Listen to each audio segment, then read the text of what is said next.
Passei sem dúvidas, passei sem dúvidas. Retornando, vamos começar então. Vamos lá. Ed Morte é um texto, mas a gente quer mesmo é o que, galera? O enunciado. Olha, curtinho, maravilha. Mas a gente faz a perguntinha, né? Nessa crônica, o efeito de humor é basicamente construído por uma segmentação, ordenação, estrutura, sequência, seleção lexical. Então, qual foi a estrutura que gerou o humor nesse texto? Olha a pergunta, né? Essa estrutura segmentou, ela ordenou, ela estruturou de maneira composicional, ela sequenciou ou ela selecionou, né? Vamos ver então o que é que acontece, o efeito aí. Mas vamos terminar de ler os itens melhor, né? Então, o que é que nessa crônica o efeito de humor é basicamente construído por uma sequência de segmentação de enunciados, baseada na descrição dos fatos do personagem. Então, ele está dizendo que ele segmentou as frases. Essas frases nesse texto permanecem descritivas e elas descrevem hábitos do personagem. Essa crônica, ela criou humor porque ela fez uma ordenação dos constituintes oracionais, na qual se destaca o núcleo verbal. Então, o verbo está como centro da oração, ou seja, nos enunciados. E foi isso que gerou o humor. A estrutura da composição, caracterizada por arranjo singular dos períodos. Aqui é linguagem, né? É a sequência da narrativa, na qual se articulam eventos absurdos. É a palavra, é o vocabulário, a seleção lexical, né? Na qual predominam informações redundantes. Ok, pleonásticas. Então vamos lá, vamos ver a opção. Morte é de morte, detetive particular. Está na plaqueta.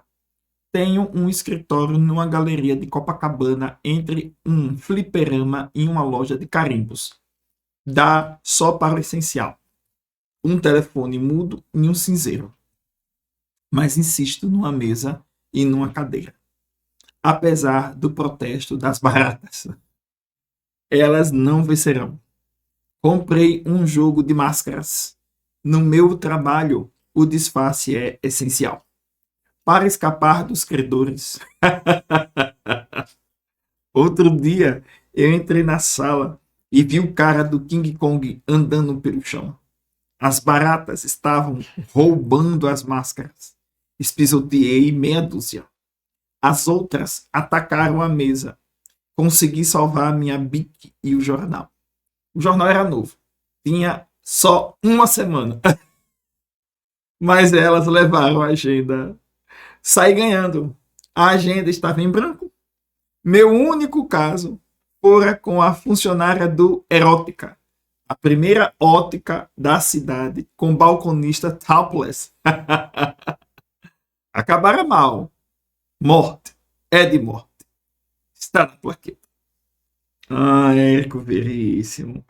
Não, é Luiz Fernando Veríssimo, né? O Érico Veríssimo é o pai dele, é o autor de O Tempo e o Vento, Incidente em Antares. Os dois muito divertidos, né? Eu acho que Luiz Fernando é bem mais, né? Já que ele vai se dedicar, vai ser o mestre da crônica e o pai vai ser o mestre, um dos mestres do romance brasileiro, né? Em épocas muito distintas. Muito bem, então vamos ver, né? O que é que esse item está nos reservando. Lemos, o humor é feito pelo quê? Os efeitos de humor, quando eles aparecem aí, são constituídos basicamente de quê? A gente vai perceber aí que ele está trabalhando muito com a prosopopeia, né? Que é uma figura de linguagem bem bacana. E essa prosopopeia das baratas, né? Uma protagonização bastante fora do comum. Ele diz bem assim, levaram a agenda, né? Roubaram isso, fizeram aquilo. Ou seja, essas orações estão todas sequenciadas pelo verbo, né? Mas, além desse elemento, há um outro fato. Baratas não agem como pessoas. Então, nós temos o verbo, mas o humor mesmo é gerado pelo fato de que as baratas rivalizam com ele. Assim, a letra D dá mais vida ao processo do humor. Há um outro elemento que eu achei muito interessante, que é um lugar muito pequeno, né? Quer dizer, mal cabem as baratas e ele. E é assim que essa construção do texto vai ganhando situações absurdas, muito divertidas e muito bacanas. Apesar da presença dos verbos, que seria um bom gabarito, mas é o distrator, na verdade, nós temos em uma sequência narrativa que termina criando fatos bem divertidos. É isso aí. Identificamos bem no texto. Então, qual é o efeito de humor que é criado? Eventos absurdos articulados dentro da estrutura narrativa. É isso aí. Até a próxima.